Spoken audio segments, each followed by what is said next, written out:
I started dancing and I wanted to share like my experience in dancing. So I just got as many people together as I can and just split them into certain groups.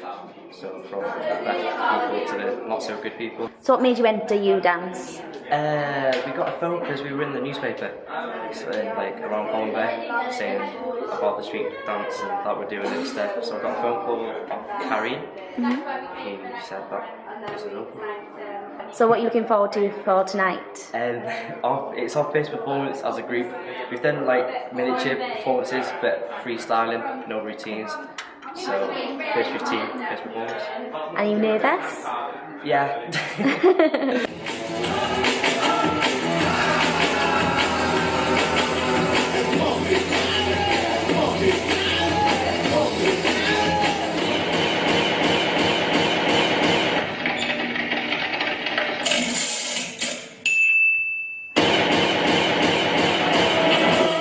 I've been back in the scene.